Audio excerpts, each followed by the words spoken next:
Bu Lurah kaya mendadak.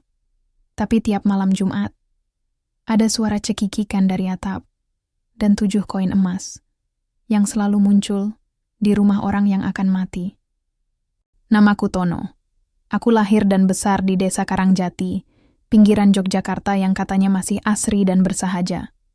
Tapi entah sejak kapan desa ini mulai terasa aneh. Dulu, kami hidup sederhana tapi bahagia. Pagi disambut suara ayam berkokok, sore diiringi anak-anak bermain layangan di tanah lapang. Aku sendiri cuma buruh serabutan. Kadang bantu bersih-bersih di balai desa. Kadang bantu ngojek pakai motor tua peninggalan almarhum bapak. Hidup pas-pasan, tapi cukup untuk makan dan beli rokok eceran. Sampai suatu hari, aku mulai dengar kabar dari warga. Uang mereka hilang.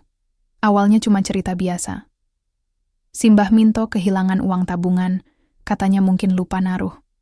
Tapi 2 hari, kemudian Bu Rani yang jualan sembako juga ngeluh. Uang di lacinya hilang, padahal warung dikunci. Disusul Pak Raji, Bu Tatik, dan entah siapa lagi. Semua dengan pola yang sama. Rumah terkunci, tak ada tanda pembobolan, tapi isi laci dan lemari habis. Aku sempat mikir, mungkin ada maling yang pinter. Tapi yang bikin merinding, semua kehilangan itu terjadi pada malam Jumat Kliwon. Kayak bukan kebetulan. Lah, piye to, no? Iki kok yo persis karo kejadian zaman mbah-mbah dulu. Uang ilang, tapi rumah ora kebuka. Kui, tuyul, kata Pak Lik. Gimin, tetanggaku, sambil komat kamit. Aku ketawa waktu itu. Tuyul, hantu kecil pencuri uang? Masa iya zaman sekarang masih ada yang percaya hal kayak gitu? Tapi gelak tawaku langsung lenyap saat kulihat sendiri kenyataan aneh lain yang muncul. Bu Lurah Rukmini mendadak jadi kaya raya. Tiap pagi aku lewat depan rumahnya. Dulu rumah itu biasa saja, temboknya pudar, pagar kayu berderit kalau dibuka. Tapi dalam 2 bulan terakhir, rumah itu berubah drastis.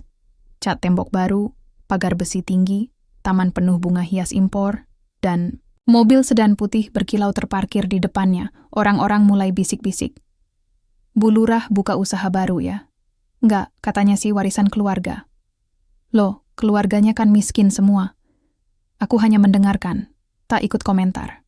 Tapi dalam hati, pertanyaan itu terus mengganggu. Dari mana Bu Lurah dapat uang sebanyak itu?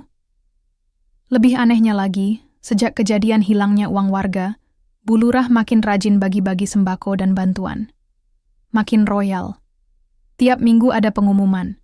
Ibu Lurah memberi bantuan untuk ibu-ibu hamil. Lain waktu, Ibu Lurah menyumbang untuk pembangunan mushola. Bukan aku tak senang, tapi ada rasa yang tidak bisa dijelaskan. Seolah semua kebaikan itu sedang menutupi sesuatu. Suatu malam, aku begadang di beranda rumah sambil ngopi dan nyalain radio butut. Jam 2 lewat sedikit, aku lihat sesuatu di jalan kecil dekat rumah Bu Lurah. Sosok kecil, cepat sekali gerakannya, seolah berlari tapi tak terdengar langkah kaki. Kukira anak kecil nyasar. Tapi siapa yang membiarkan anak sekecil itu keluar malam-malam? Aku berdiri, menyipitkan mata. Sosok itu berhenti di depan pagar rumah Bu Lurah, lalu menghilang. Tidak masuk, tidak naik pagar. Hanya hilang begitu saja. Keesokan, paginya, aku nekat ke lokasi itu. Dan kulihat jejak kaki kecil. Kecil sekali, seperti kaki anak usia 2 tahun. Tapi anehnya, jejak itu hanya satu arah. Tak ada jejak keluar, hatiku mulai tak tenang. Ton, ojo diteruske. Bahaya, kata Wati, sahabatku sejak kecil. Dia guru PAUD di desa kami. Aku menceritakan semua yang kulihat. Tapi responsnya bukan dukungan, malah ketakutan. Kalau benar Bu Lurah mainan pesugihan, kamu bisa hilang beneran. Justru karena itu aku pengen tahu. Jangan-jangan yang hilang uangnya malah diserahkan buat tuyul. Ini bukan mainan. Wati menunduk. Wajahnya pucat. Aku juga pernah dengar suara anak kecil nangis tengah malam. Dekat rumahku. Tapi pas kulihat keluar, nggak ada siapa-siapa. Kami saling pandang. Suasana jadi sunyi. Angin sore meniup dedaunan. Dan entah kenapa, suasana desa terasa dingin. Itu malam pertama aku memutuskan. Aku harus tahu kebenarannya. Aku tak peduli kalau ini akan membuatku diusir, dituduh sok tahu, bahkan diteror. Aku tak tahan melihat orang-orang di desa ini hidup dalam ketakutan dan kemiskinan, sementara seseorang mungkin sedang berpesta dengan uang hasil pesugihan.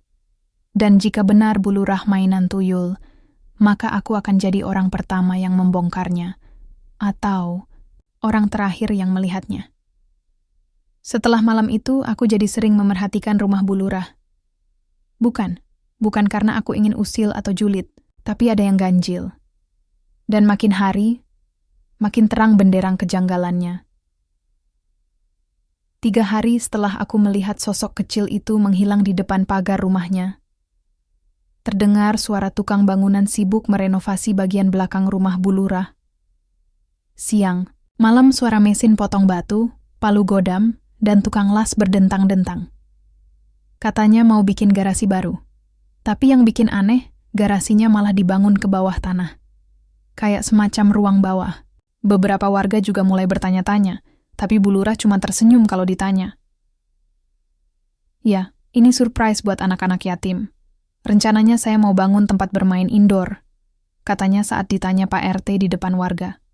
Kedengarannya mulia, tapi ada satu hal yang tak bisa kulupakan. Kenapa malam hari, dari dalam bangunan itu, sering terdengar suara orang komat kamit. Bahkan kadang ada suara gerakan aneh, seperti kaki mungil berlari-lari, tapi bukan dari manusia. Puncaknya, 1 minggu kemudian Bulurah mengundang seluruh warga ke rumahnya. Katanya syukuran atas kesuksesan bisnis baru miliknya. Beliau memulai usaha restoran, konveksi, dan travel, semua dalam waktu kurang dari 2 bulan. Bahkan dia menyumbangkan 5 sepeda motor baru untuk para pengurus Karang Taruna. Aku hadir. Aku harus hadir. Tapi sepanjang acara, mataku tak berhenti mengamati sekeliling. Ada yang berbeda dari wajah Bulurah. Ia tetap anggun, tetap ramah. Tapi senyumnya dingin. Matanya sayu tapi tajam, seolah sedang menyembunyikan sesuatu yang besar. Dan dari balik blus mahalnya, kulihat ada kalung merah melingkar di leher. Liontinnya berbentuk segitiga, dengan huruf-huruf Jawa kuno yang samar. Aku tahu itu bukan kalung biasa, apalagi saat salah satu warga Putri tak sengaja memecahkan vas bunga di teras rumah. Bulurah langsung menatapnya tajam, matanya seperti berubah, suasana hening. Tiba-tiba Putri kejang, lalu pingsan. Katanya tekanan darahnya naik. Tapi mataku melihat. Tangan Bulurah menggenggam liontin itu erat-erat saat Putri jatuh. Malam harinya, aku memutar ulang video yang kurekam dari acara syukuran tadi. Aku sengaja menyelipkan kamera kecil di kantong bajuku. Hasilnya cukup jernih. Tapi ada satu cuplikan yang membuatku berhenti bernapas. Saat suasana makan-makan, terlihat sekelebat bayangan kecil berlari dari bawah meja ke arah dapur. Terlalu cepat untuk ukuran anak kecil. Dan tidak ada anak-anak di area itu. Tanganku gemetar. Aku putar ulang. Berkali-kali. Bayangan itu benar-benar ada. Apakah itu tuyul? Esoknya, aku mengunjungi rumah Wati. Kuputar video itu di depannya. Wati menutup mulutnya dengan tangan. Wajahnya pucat pasi. No. Itu, iya, potongku. Aku rasa aku sudah tahu, tapi aku belum punya bukti cukup kuat. Wati menggeleng. Kalau ini benar, kamu harus hati-hati. Bulurah bukan orang biasa, nomor keluarganya. Dulu sempat dikabarkan dekat dengan aliran ilmu hitam. Pernah dengar soal Lurah Amat? Aku mengangguk pelan. Nama itu familiar. Dia kakeknya Bulurah. Dulu sempat dikucilkan warga, karena dituduh pakai pesugihan tuyul juga. Tapi waktu itu nggak ada bukti. Dan sekarang, setelah puluhan tahun berlalu, sejarah itu seolah mengulang. Tapi kali ini, lebih rapi, lebih licin, dan lebih menakutkan. Malam itu, aku kembali begadang. Tapi kali ini aku siap. Aku bawa kamera kecil dengan infrared. Kutaruh di pohon jambu yang menghadap langsung ke belakang rumah Bulurah. Dari situ aku bisa mengintip bangunan barunya yang katanya mau jadi tempat main anak-anak yatim itu. Tepat pukul 2 dini hari, Pintu besi bawah tanah itu terbuka. Dan dari dalamnya, keluar sesosok kecil berkulit pucat, kepalanya botak, tubuhnya kurus seperti tengkorak hidup. Dia berjalan cepat menuju pekarangan belakang. Di tangannya, seperti menggenggam sesuatu, seperti kantong kecil. Aku menahan napas. Di belakangnya, bayangan Bu Lurah muncul. Ia berdiri di ambang pintu, memandangi sosok itu dengan tenang, sambil menggumamkan sesuatu yang tak bisa kudengar. Tubuhku gemetar. Tenggorokanku kering. Tapi satu hal, pasti aku tidak lagi meragukan apa-apa. Bu Lurah benar-benar memelihara tuyul. Sejak rekaman itu kuperoleh, aku tak bisa tidur nyenyak. Bahkan saat mata terpejam pun, bayangan sosok kecil dengan kepala plontos dan mata kosong itu muncul di balik kelopak. Aku merasa dia memperhatikan aku. Aku simpan rekaman itu baik-baik dengan harapan bisa kujadikan bukti.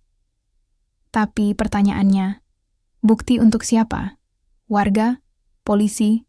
Wartawan? Semua itu belum tentu percaya. Kalau salah langkah, bisa-bisa aku dianggap menyebar fitnah dan malah dilaporkan balik oleh Bu Lurah. Nama beliau terlalu harum di mata warga, terlalu licin, terlalu dermawan. Jadi aku putuskan, malam itu aku harus cari bukti tambahan. Bukan cuma rekaman, tapi sesuatu yang bisa kupegang. Jejak, barang, apapun yang ditinggalkan makhluk itu. Jam 1.30 dini hari, aku sudah standby di seberang rumah Bu Lurah. Aku pakai jaket hitam, topi, dan masker biar nggak dikenali. Kamera infrared ku pasang di leher, dan senter kecil ku pegang di tangan kiri. Degup jantungku keras, seolah menyalak lebih nyaring dari jangkrik malam. Angin dini hari Jogja menusuk tulang. Sunyi, hening, bahkan suara ayam pun belum terdengar.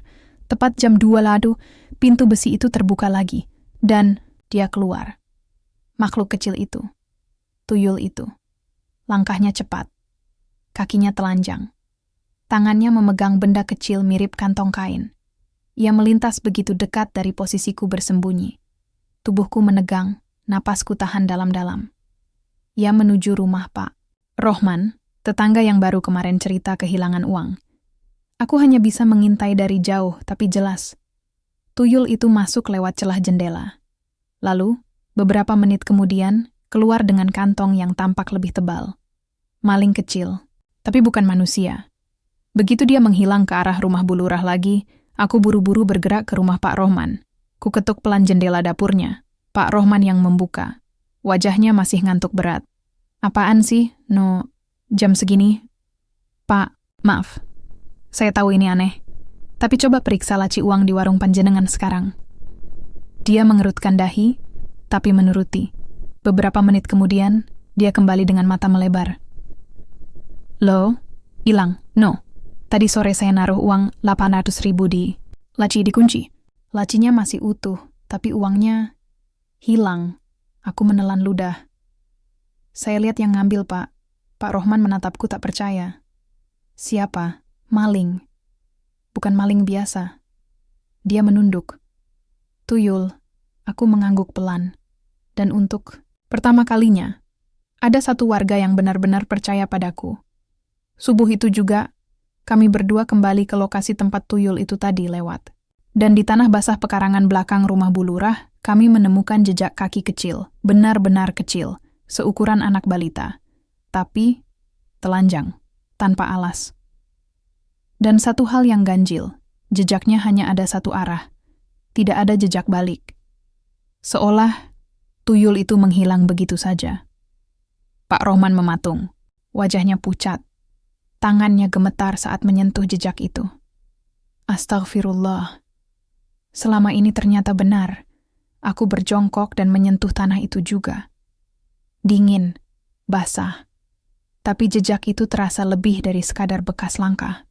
Rasanya seperti bekas energi. Ada hawa dingin yang menusuk kulitku. Tak lama kemudian, terdengar suara pagar terbuka. Kami spontan tiarap di balik semak. Dari balik pintu rumah, Bu Lurah keluar. Dia hanya berdiri, diam, memegang dupa yang masih menyala. Matanya menatap ke arah kami, bukan langsung tapi seolah tahu ada yang mengawasi. Pak Rohman berbisik pelan. Dia tahu, tenang, jangan gerak. Kami tunggu sampai dia kembali masuk rumah. Tapi momen itu cukup untuk membuat lututku lemas. Wajah Bu Lurah tidak seperti biasanya. Wajahnya bukan manusia. Kulitnya pucat kehijauan. Mata putihnya lebih besar, seolah pupilnya melebar tak wajar. Dan saat asap dupa naik ke langit, kulihat bayangan hitam samar bergerak cepat di belakang tubuhnya. Apakah itu tuyul tadi? Atau makhluk lain? Setelah fajar menyingsing, aku dan Pak Rohman kembali ke rumah. Tak banyak bicara. Kami tahu, apa yang kami lihat bukan hal biasa. Sekarang kita harus apa, No? Aku menghela napas panjang. Kita kumpulkan bukti lebih banyak, tapi pelan-pelan. Satu langkah salah, bisa habis semua. Pak Rohman mengangguk. Kita tidak bisa lapor siapa-siapa dulu, kecuali kita tahu siapa yang bisa dipercaya. Betul. Tapi dalam hati, aku tahu, ini bukan lagi soal tuyul, mencuri uang. Ini soal kekuatan gelap yang berakar dalam. Dan bisa saja, lebih dari satu orang terlibat. Pagi itu, aku tak langsung pulang. Meski mata terasa berat, otak masih penuh dengan bayangan semalam. Jejak kaki kecil, suara dupa terbakar, dan wajah Bu Lurah yang berubah. Menyerupai makhluk lain. Aku tahu risikonya. Tapi semakin jauh aku melangkah, semakin sulit untuk berhenti. Apalagi sekarang, aku tak sendirian. Pak Rohman sudah melihat sendiri. Dan kami sepakat. Kami harus membongkar semuanya. Hari itu, aku mengajak Pak Rohman ke rumah Wati. Wati kaget saat tahu kami berdua tahu soal tuyul Bu Lurah. Awalnya ia tampak takut, tapi setelah melihat rekaman yang kami bawa dan mendengar cerita semalam, ia terdiam lama, lalu berkata pelan, "Aku punya sesuatu." Ia masuk ke kamarnya dan kembali membawa sebuah handphone lama. Layarnya retak, baterainya diganjal karet. "Ini rekaman dari 2 minggu lalu," ucapnya. Waktu itu aku pikir cuman bayangan. Tapi sekarang, aku nggak yakin. Ia memutarkan video itu. Rekaman dari kamera CCTV kecil di PAUD, tempatnya bekerja, berada persis di belakang rumah Bu Lurah. Video berdurasi 2 menit.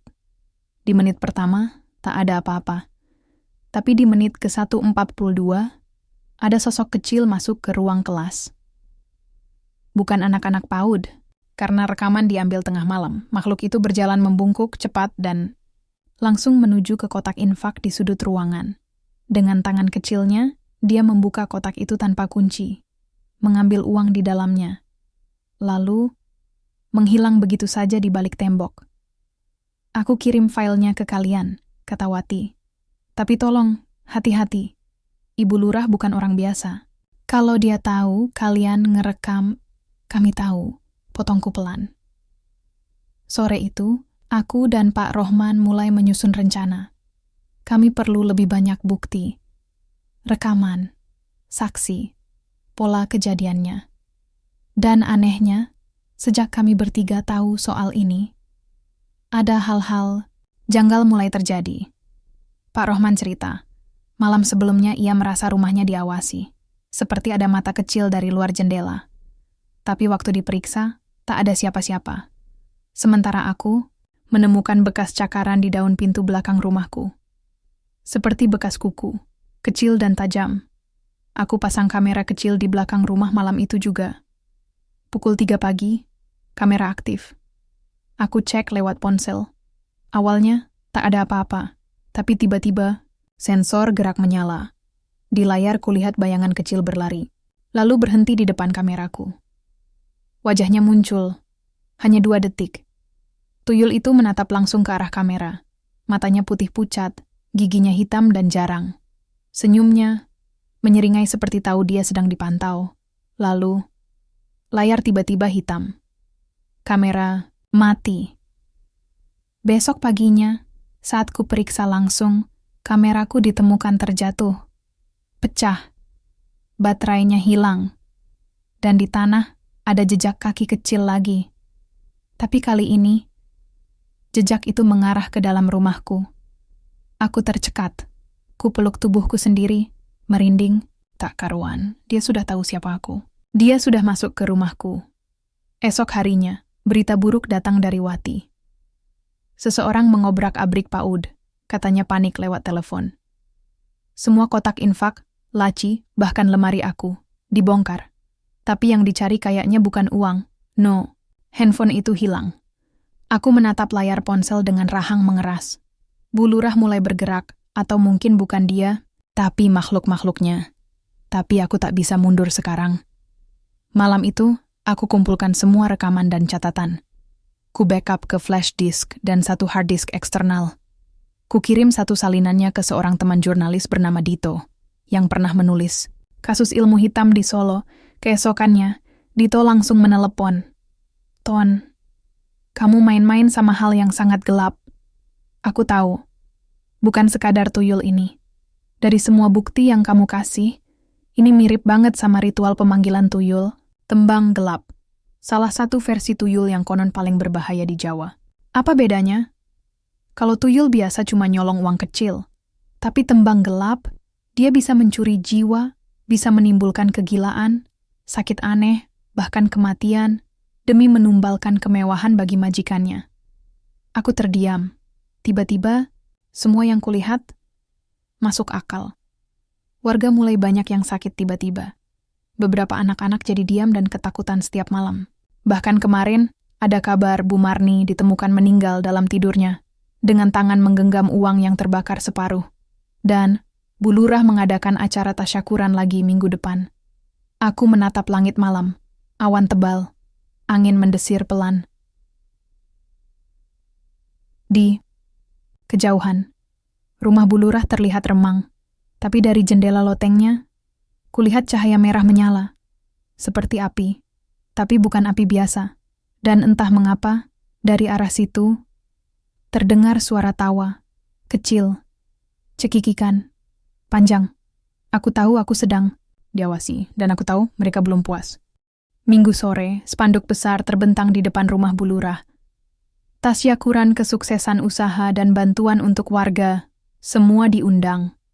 Lengkap dengan gambar Bu Lurah tersenyum anggun, mengenakan kebaya merah darah. Bagi orang awam, ini terlihat mulia. Tapi bagiku, ini alarm bahaya. Karena aku tahu, setiap kali tasyakuran diadakan, selalu ada yang aneh keesokan harinya. Entah uang warga hilang, orang mendadak sakit, atau yang terbaru, kematian mendadak. Dan kali ini, aku tak bisa tinggal diam. Sore. Menjelang maghrib, rumah Bu Lurah sudah ramai. Karpet merah digelar. Tenda didirikan, makanan berlimpah, ayam goreng, sate kambing, nasi kebuli. Semua tampak mewah. Tapi satu hal yang bikin bulu kudukku merinding. Di tengah meja hidangan, ada tumpukan kue merah berbentuk segitiga. Persis seperti bentuk liontin kalung Bu Lurah. Aku datang bersama Wati dan Pak Rohman. Kami pura-pura jadi tamu, biasa. Tapi di dalam tas kecilku ada kamera tersembunyi. Sementara Pak Rohman menyelipkan alat perekam suara. Kami punya rencana menyelinap ke lantai 2 rumah Bu Lurah. Karena menurut info dari Wati, yang sempat mengajar anak-anak Bu Lurah dulu, ada satu ruang terkunci di atas yang tidak boleh dimasuki. Siapapun, bahkan oleh pembantu rumah itu sendiri. Saat musik rebana ditabuh dan warga sibuk makan, aku menyelinap melalui lorong samping. Pintu belakang terbuka. Langkahku cepat, tapi diam. Tangga kayu menuju lantai 2 terasa berderit pelan saat kupijak suasana hening. Dari atas, aku bisa mendengar samar suara Bu Lurah berbicara dengan mikrofon di bawah. Tapi begitu sampai di ujung tangga, napasku tercekat. Ada dupa menyala di atas meja, aromanya tidak seperti menyan biasa. Lebih tajam. Menyengat. Dan anehnya, lantai di depan kamar terkunci itu dilukisi simbol-simbol Jawa kuno. Lingkaran dengan aksara yang aku tak pahami, aku ambil satu foto cepat. Lalu kudekati pintu kamar itu. Terkunci. Tapi, kuncinya tidak biasa. Berupa gembok besi tua, bertuliskan huruf PA terbalik. Klasik, mistis. Tiba-tiba, kring, kring, kring, lonceng. Kecil di pojok ruangan berbunyi sendiri. Tak ada angin. Tak ada gerakan. Aku mundur perlahan, peluh dingin mengalir dari pelipis. Tapi saat berbalik, aku melihat seseorang berdiri di ujung tangga. Bu Lurah. Dia menatapku tajam. Tapi kali ini, senyumnya tidak ramah. Mas Tono, katanya pelan. Ngapain? Ke atas. Ini kan bukan rumah, Mas. Aku coba tenang. Maaf, Bu. Saya salah jalan, nyari toilet. Dia tetap tersenyum. Tapi tatapannya seperti pisau, menusuk. Toilet ada di luar, sayang, bukan di ruang keluarga saya. Aku mengangguk kaku, menunduk, lalu buru-buru turun. Tapi aku tahu, dia tahu. Malamnya, saat semua warga mulai pulang, kejadian mengerikan itu terjadi. Seorang bocah laki-laki bernama Fikri, umur 9 tahun, tiba-tiba menjerit keras sambil memegangi perutnya. Ia jatuh di tengah jalan depan rumah Bu Lurah, berguling-guling, kesakitan. Ibunya panik. Semua warga berkumpul. Tapi Fikri terus menjerit sambil berkata, "Ada yang masuk ke perutku. Ada yang lari-lari, kecil banget. Keluarin! Keluarin!" Tubuhnya kejang dan ia tak sadarkan diri. Warga membawa Fikri ke klinik, tapi dokter bilang tak ada apa-apa di tubuhnya. Secara medis, dia sehat, tapi tetap tak bangun. Hingga malam, aku, Wati, dan Pak Rohman kembali ke rumah dengan tubuh lemas. Kami tahu ini bukan kebetulan. Fikri adalah anak dari Pak Darto, satu-satunya warga yang pernah menolak permintaan Bu Lurah untuk menjual tanah warisan keluarganya. Apakah ini bentuk ancaman? Pesan terselubung? Atau tumbal? Dini hari, aku menonton ulang rekaman kamera yang kupasang diam-diam di halaman belakang Bu Lurah. Dan tepat pukul 02.12, tuyul itu muncul lagi. Tapi kali ini, dia membawa sesuatu. Bukan kantong uang, tapi sebuah boneka kain kecil. Mirip wujud anak kecil.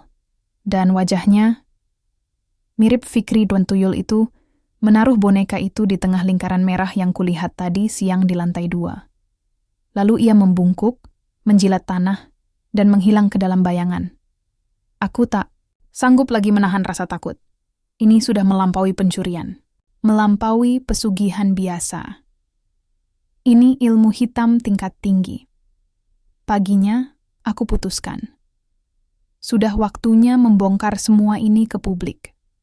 Tapi sebelum aku sempat menyusun naskahnya untuk dikirim ke Dito, ada yang aneh.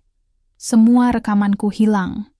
Hard disk eksternal rusak. Flash disk tidak terbaca. Bahkan file yang kusembunyikan di cloud terhapus. Dan di depan pintu rumahku ada sebuah boneka kecil berlumur tanah. Dengan secarik kertas kecil bertuliskan, "Jangan usik yang bukan milikmu." Malam itu aku tak bisa tidur. Setiap kali memejamkan mata, bayangan tuyul itu muncul. Boneka. Kain di depan pintu rumahku kini kusimpan dalam plastik tertutup rapat, kuanggap sebagai bukti. Tapi entah mengapa, sejak boneka itu ada di rumahku, aku merasa terus diawasi. Seolah ada mata yang tak terlihat, menempel di punggungku, mengintai dari sudut-sudut gelap rumah, mengikuti langkahku kemanapun aku pergi.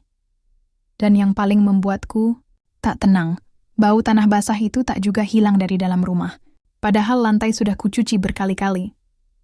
Pagi-pagi sekali, aku menghubungi Dito, jurnalis investigasi yang membantuku mengidentifikasi ciri-ciri tuyul tembang gelap. "Ton, kamu harus pindah tempat dulu. Ilmu semacam ini bisa nempel dan bikin kamu ketarik ke dunia mereka," ucap Dito, serius. "Kalau bisa bawa benda yang dianggap netral, garam, besi tua, atau air doa." Aku mengangguk meski Dito tak bisa melihatku. Tapi belum sempat kujelaskan soal rekaman yang hilang, Dito berkata dengan nada gemetar, "Ton, file darimu kemarin sempat aku download. Tapi begitu aku buka, laptopku langsung mati total. Layarnya gelap, dan aku sempat lihat satu frame, terakhir videomu. Wajah tuyul itu menatapku, di layar, Seperti tahu aku sedang melihat. Aku terdiam, nafasku sesak. Ini bukan tuyul biasa, Ton. Ini bisa jadi bukan cuma makhluk, tapi utusan dari sesuatu yang lebih tinggi. Sore itu, aku bertemu lagi dengan Pak Rohman dan Wati. Kami bertiga sepakat, kami harus masuk ke ruang terkunci di lantai 2 rumah Bu Lurah. Wati punya ide. Besok malam, rumah Bu Lurah akan kosong. Dia bilang, mau menghadiri acara penting di luar kota. Aku dengar langsung dari pembantu rumahnya. Kesempatan itu terlalu berharga untuk dilewatkan. Malam harinya, kami menyelinap kembali. Gerimis turun. Udara dingin. Langit Jogja kelam tanpa bintang. Rumah Bu Lurah gelap. Sepi, tapi kami tak bodoh. Kami tahu tuyul tak harus istirahat seperti manusia. Jadi kami bergerak cepat. Wati menunggu di luar pagar, berjaga. Sementara aku dan Pak Rohman masuk lewat pintu belakang yang ternyata tidak terkunci. Langkah kami teratur. Napas ditahan. Tangga menuju lantai 2 kami naiki perlahan. Dan kali ini, kami membawa alat pemotong gembok sret-sret. Besi tua itu keras. Tapi akhirnya, gembok terbuka. Pintu ruang terkunci itu berderit saat dibuka. Dan bau busuk langsung menyambut kami. Seperti bangkai yang telah lama dikubur lalu dibongkar.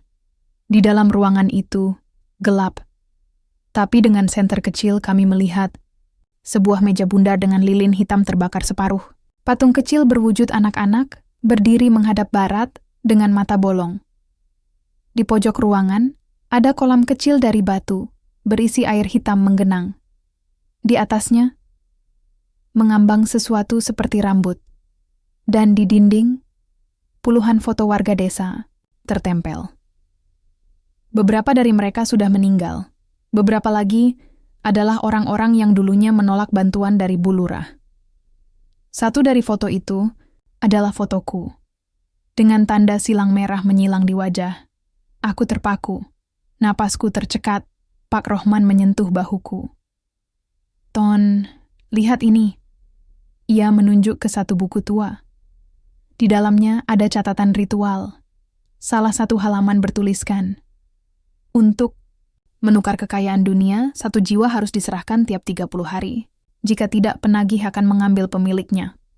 Tanganku gemetar.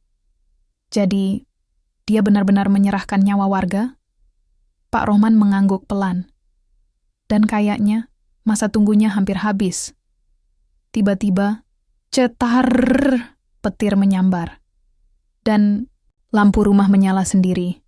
Kami panik, bergegas keluar dari ruangan itu. Tapi saat hendak turun kami mendengar suara tawa kecil. Suara yang tak asing, cekikikan, tajam, lirih, tapi terdengar dari segala arah. Aku membalik badan, dan saat itu, kulihat. Tuyul itu berdiri di ujung lorong.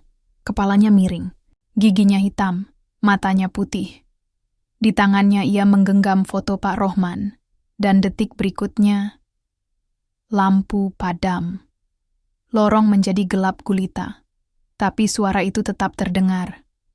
Satu lagi. Kami lari secepat mungkin keluar rumah. Begitu, keluar pagar, Wati berteriak, "Lari, ada yang ngikut di belakang." Aku menoleh sekilas dan kulihat, bayangan kecil melayang di atas tanah. Mengikuti kami sambil membawa kalung liontin merah Bu Lurah. Kami berhasil sampai ke rumah Pak Rohman dan mengunci diri di dalam. Tapi malam itu, Pak Rohman mimisan hebat. Badannya panas. Matanya berkedut-kedut seperti ketarik ke satu arah. Dan saat dia tertidur, ia mengigau sambil memanggil nama anaknya yang sudah meninggal 5 tahun lalu. Aku tahu, waktunya tak banyak. Jika benar tumbal harus diberikan setiap bulan, dan jika Pak Rohman ada di daftar, dia akan jadi korban berikutnya. Pagi itu, aku duduk di ruang tamu rumah Pak Rohman, menatap wajahnya yang pucat. Ia belum bangun sejak semalam. Tubuhnya panas tinggi, tapi tidak demam biasa. Matanya bergerak-gerak di balik kelopak, seolah sedang menyaksikan sesuatu yang tak terlihat oleh mata manusia. Wati berdiri di samping jendela. memandang keluar dengan wajah cemas. Aku nggak bisa tinggal diam, Ton. Ini semua terlalu jauh. Kalau kita nggak lakukan sesuatu, Pak Rohman bisa mati. Aku mengangguk, lemah. Dalam hati aku juga tahu, Bu Lurah tidak akan berhenti. Tuyul itu bukan hanya pencuri, tapi pengambil jiwa. Dan jika benar menurut catatan di buku ritual kemarin, tumbal harus diberikan setiap 30 hari sekali, maka waktu untuk ritual berikutnya tinggal 2 malam lagi. Malam harinya, aku kembali membuka sisa file yang sempat kusimpan di ponsel lama. Beruntung, ada satu video yang tidak rusak. Rekaman saat Tuyul menaruh boneka Fikri di lingkaran tanah. Aku perbesar bagian tengah videonya, dan aku melihat sesuatu yang tidak kusadari sebelumnya. Ada tangan lain. Tangan besar, keriput, muncul. Dari balik bayangan. Tangannya menggenggam koin kuno berwarna emas. Dan dari suara lirih rekaman yang berhasil kuangkat, ada gumaman. Tumbal terakhir. Setelah ini, semuanya menjadi milikku. Tumbal terakhir. Jadi ini bukan sekadar tradisi 30 hari. Bu Lurah sedang mengejar satu tujuan puncak, dan jika benar, ini akan menjadi puncak pesugihannya.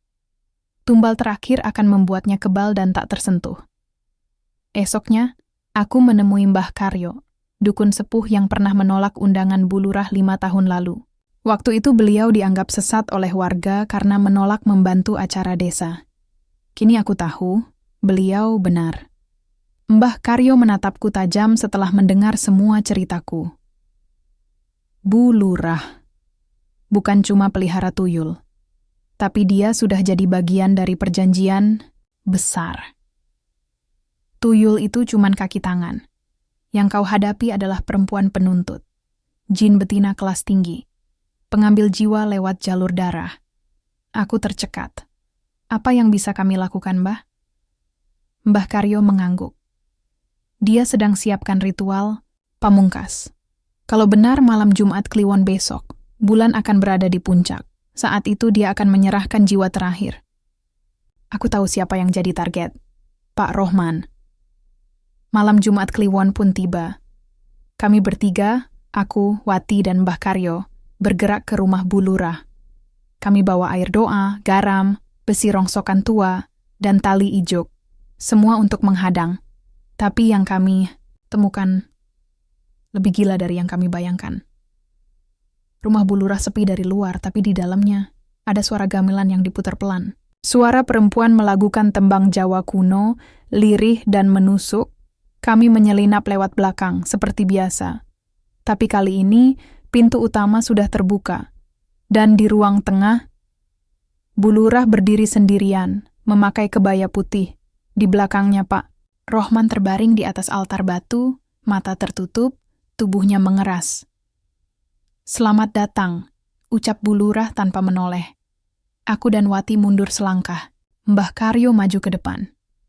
Kau sudah terlalu jauh, Retno. Berhenti sekarang, sebelum kau kehilangan semuanya. Tapi Bu Lurah hanya tertawa pelan. Justru sekarang aku mendapatkan segalanya, Mbah. Kalian pikir ini tentang harta? Ini tentang kekuasaan yang tak bisa disentuh siapapun. Setelah ini, tidak akan ada yang bisa melawanku, bahkan kematian. Lalu, lantai retak. Dari dalam retakan, muncul asap hitam dan tuyul itu. Tapi kali ini, dia tidak sendiri. Di belakangnya, muncul sosok perempuan tinggi, berambut panjang menjuntai, bermata hitam legam. Wajahnya tertutup kerudung merah, suaranya mendesis lirih. Serahkan tumbal terakhir. Atau kau sendiri yang kuambil. Aku ingin lari, tapi kakiku tak bisa bergerak. Bu Lurah menunduk, tubuhnya gemetar. Tapi bukan takut. Dia tertawa. Aku sudah siap. Ambil jiwanya. Aku rela. Demi kekuasaan. Tapi jin itu tidak bergerak ke arah Pak Rohman. Ia justru menghampiri Bu Lurah. Kau ingkar janji. Yang terakhir, harus darahmu sendiri. Tak, tidak, Bu Lurah menjerit. Tapi semuanya terlambat. Sosok hitam itu menyergap tubuh Bu Lurah. Darah menyembur, suara jeritannya menembus telinga kami. Tubuh Bu Lurah menghitam, melebur, membusuk seketika. Dan semua lenyap. Ketika kami bangun, karena entah kapan kami pingsan, matahari sudah terbit. Pak Rohman terbaring lemah, tapi sadar. Rumah Bu Lurah sudah kosong. Tak ada altar, tak ada bau dupa. Bahkan tuyul itu pun menghilang. Warga kemudian menemukan jasad Bu Lurah tergeletak di sumur belakang. Tangannya menggenggam koin emas tua. Matanya terbuka menatap kosong. Dan anehnya, setiap foto-foto warga yang dulu ditempel di dinding terbakar sendiri. Kami meninggalkan rumah itu dengan hati berat, tapi kami tahu ini belum akhir. Karena makhluk sekelas perempuan penuntut tidak lenyap begitu saja. Dan siapa tahu, ia sedang mencari tuan baru. Seminggu telah berlalu sejak kematian Bu Lurah. Desa mendadak tenang. Terlalu tenang. Warga yang dulu memuji-muji Bu Lurah kini mulai berbisik di balik pintu. Rumah besar di tengah desa itu kosong, tapi aroma dupa dan bau tanah basah masih sesekali tercium saat angin berembus pelan. Pak Rohman perlahan pulih. Tapi ia sering melamun. Tatapannya kosong. Dan sejak malam Jumat Kliwon itu, ia seperti membawa beban tak terlihat. Aku sering dengar suara anak kecil tertawa dari balik jendela, Ton, katanya suatu sore. Tapi pas kuintip, kosong. Bahkan bayangan pun nggak ada. Aku menatapnya, berusaha tenang. Tapi ada hal yang belum kuberitahu siapapun. Setiap malam sejak kejadian itu, aku mendapati koin emas di bawah bantal. Bentuknya sama.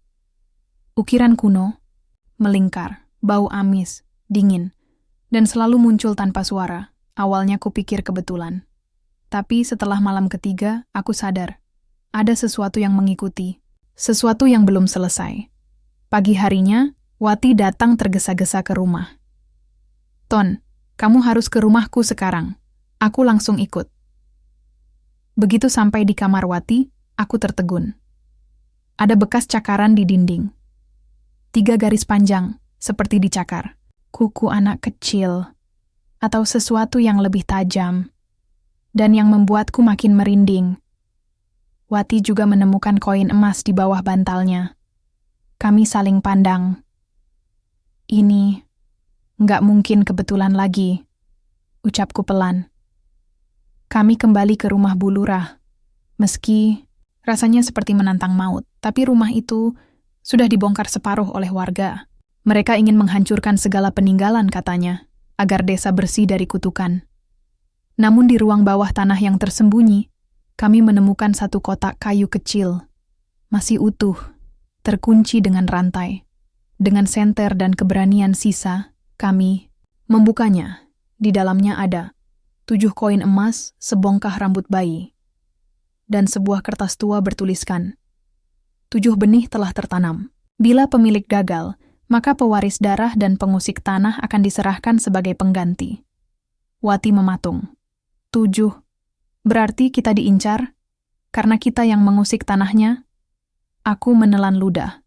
Dan Pak Rohman, dia bisa jadi pewaris darah. Dia dulunya sahabat suami Bu Lurah. Ada ikatan. Malamnya, aku terbangun karena mimpi aneh. Dalam mimpiku, aku berada di dalam rumah Bu Lurah. Gelap. Sunyi. Tapi suara tawa kecil itu kembali terdengar. Kali ini sangat dekat. Saat ku toleh ke belakang, tuyul itu berdiri di pojok ruangan. Ia menunjuk ke arah meja. Dan di sana ada foto-foto baru. Foto aku. Foto Wati. Foto Pak Rohman dan yang terakhir. Foto seorang anak kecil. Anak siapa? Tiba-tiba tuyul itu bicara. Suara serak seperti pasir. Digerus batu. 1 belum cukup. 7 harus lengkap. Aku terbangun dengan napas terengah. Dan saat kulihat ke bawah bantal, ada 2 koin. Kali ini basah oleh darah. Keesokan paginya, Pak Rohman ditemukan di depan rumahnya, pingsan dengan tulisan merah di bajunya. Tumbal. Tertunda. Kami tak tahu apa maksud semua ini. Tapi satu hal pasti, ritual Bu Lurah belum selesai. Dan yang lebih menakutkan, Seseorang, entah siapa, sedang meneruskan perjanjiannya. Pagi itu, kabar mengejutkan datang dari balai desa. Pak Carik ditemukan tewas gantung diri di gudang penyimpanan beras, dengan wajah membiru dan mata melotot ke atas. Tapi yang paling menyeramkan adalah, ada 7 koin emas disusun rapi di bawah. Kakinya desa kembali heboh. Semua orang mulai bergosip tentang kutukan tuyul, tentang arwah bulurah yang belum tenang. Tapi aku, Wati, dan Pak Rohman tahu, ini bukan arwah bulurah. Ini lebih besar dan lebih jahat. Sore harinya kami berkumpul, lagi di rumah Pak Rohman. Di meja ada buku ritual tua yang kami selamatkan dari rumah bulurah, lengkap dengan catatan perjanjian pesugihan yang telah diterjemahkan oleh Mbah Karyo. Di sana tertulis, jika pelaku utama gagal menuntaskan 7 tumbal, maka darah terdekat atau pengusik tanah ritual akan mewarisi kutukan secara tidak sadar. Mereka akan menarik jiwa-jiwa baru, tanpa pernah menyadari bahwa mereka sudah menjadi bagian dari perjanjian. Kami bertiga saling pandang. Wajah Wati pucat. Jadi, kita ini pewarisnya. Aku memegang kepalaku. Ingatan-ingatan aneh yang belakangan sering muncul. Bayangan anak kecil di sudut mata. Mimpi-mimpi aneh. Apakah aku, tanpa sadar, telah membantu kutukan ini menerus? Lalu tiba-tiba suara Pak Rohman gemetar. Coba lihat ini. Ia menunjukkan tangannya. Di pergelangan muncul guratan merah seperti simbol angka Jawa kuno. Dan lambat laun, guratan itu membentuk angka. Nama Wati memekik. Aku juga. Ia menarik lengan bajunya. Ada simbol sama, tapi samar. Angka. 5, aku membuka lengan bajuku. Dan, benar, simbol angka 7. Merah, membara. Seperti ukiran menyala, tubuhku lemas. Ini berarti aku adalah tumbal terakhir? Pak Rohman menatapku serius. Bukan. Ini berarti kau yang membawa semua ini sekarang. Kau pewarisnya. Aku menggeleng tak percaya. Tapi dalam hati, aku tahu. Sejak aku menyentuh boneka tanah Fikri, waktu itu sejak aku membuka ruang ritual, aku bukan hanya pengusik, aku pengganti. Malamnya, aku sendiri di rumah. Wati tinggal di rumah ibunya. Pak Rohman dirawat di puskesmas karena kejang-kejang tak berhenti sejak siang. Rumahku sunyi, tapi suara-suara mulai muncul. Cekikikan kecil dari arah loteng. Bunyi tapak, kaki mungil di atap. Dan bisikan di telingaku yang mengatakan satu kalimat. Kau tahu harus menyerahkan siapa. Aku memejamkan mata. Tapi makin keras suara itu di kepalaku. Lalu tiba-tiba, semua lampu padam. Televisi menyala sendiri, menampilkan gambar-gambar cepat. Wajah Wati, wajah Pak Rohman, wajahku. Dan terakhir, wajah anak kecil tak dikenal dengan mata hitam pekat, layar. Bergetar. Lalu muncul tulisan besar. Pilih salah satu, atau kau akan kehilangan semuanya. Aku menjerit. Lari keluar. Tapi dunia malam terasa berubah. Jalanan sepi, awan gelap menggulung. Angin dingin berembus ke arah berlawanan. Dan di ujung gang rumahku, bulurah berdiri. Tapi wajahnya rusak. Matanya bolong, tangannya hancur. Tubuhnya membusuk. Tapi bibirnya tersenyum, dan dari mulutnya keluar suara yang tidak manusiawi. Terima, kasih telah meneruskan. Sekarang, giliranmu memilih, tumbal terakhir, atau kutukan selamanya. Aku pingsan. Saat terbangun, aku sudah ada di lingkaran tanah hitam. Di sekelilingku, 7 koin emas. Dan di depanku, berdiri 7 anak kecil, berkepala botak, tubuhnya pucat, matanya menghitam, semua menatapku. Dan satu di antaranya, menyerahkan sebuah boneka tanah. Aku tahu boneka itu. Itu boneka Fikri. Dan saat aku pegang, terdengar suara dari kejauhan. Pilihlah, atau menjadi bagian dari kami. Tanganku gemetar saat memegang boneka tanah yang diberikan oleh makhluk kecil itu. Sekujur tubuhku menggigil. Di sekelilingku, 7 tuyul berbaris seperti penonton ritual. Matanya kosong, tapi terasa menusuk jiwa. Dan suara itu kembali terdengar, seolah berasal dari dasar bumi. Pilihlah. Satu tumbal, dan kau akan bebas. Suara tawa lirih menyusul, mengelilingi lingkaran tanah hitam. Aku tahu. Jika aku menyerahkan seseorang, kutukan ini akan berhenti untukku. Tapi artinya, seseorang harus mati menggantikan. Dan orang itu bisa siapa saja. Wati, Pak Rohman, atau anak kecil yang bahkan tak ku kenal. Tubuhku lemas. Aku menatap langit hitam di atas. Tak ada bintang, hanya gulita yang dalam. Aku menangis dalam diam. Lalu, dari kegelapan, muncul sosok yang paling kubenci. Bulurah. Tapi kali ini, ia tidak menyeramkan. Ia hanya menangis. Tak semudah itu, katanya pelan. Kekuasaan punya harga. Aku hanya ingin keluargaku dihormati. Tapi aku salah. Dia menatapku. Jangan teruskan. Putuskan di kamu. Sekarang. Aku menutup mata. Menggenggam boneka tanah itu erat-erat. Lalu, aku ambil keputusan paling sulit dalam hidupku. Aku melempar boneka itu ke api dan berteriak, "Ambil aku saja!" Tiba-tiba, semuanya gelap. Lengking suara melengking keras, membuat telingaku berdarah. Tuyul-tuyul itu menjerit. Tanah bergetar. Bayangan hitam menyelimuti tubuhku, dan aku jatuh. Aku terbangun di rumah sakit. Wati duduk di sebelahku, menggenggam tanganku sambil menangis. Kamu pingsan di depan rumah Bulurah. Kami kira kamu. Aku menatap langit-langit putih itu. Kepalaku berat, tapi di dalam hatiku terasa kosong. Pak Rohman? Tanyaku. Dia selamat. Tapi rumah Bulurah terbakar habis semalam. Padahal tak ada yang tinggal di sana lagi. Aku memejamkan mata. Dalam hatiku, aku tahu. Kutukan itu telah berhenti. 2 bulan berlalu. Desa mulai tenang. Tak ada lagi yang bicara tentang tuyul. Rumah Bu Lurah berubah jadi lahan kosong, dikelilingi bunga liar yang tumbuh tanpa sebab. Tapi di malam sunyi seperti ini, saat aku mencoba tidur, kadang aku masih mendengar suara kecil di bawah tempat tidur. Terima kasih, sudah memilih kami. Dan saat aku bangun esoknya, kadang kutemukan 1 koin emas di jendela. Aku tidak tahu apa artinya. Tapi satu hal yang pasti, perjanjian mungkin sudah putus, tapi jejaknya tidak pernah benar-benar hilang.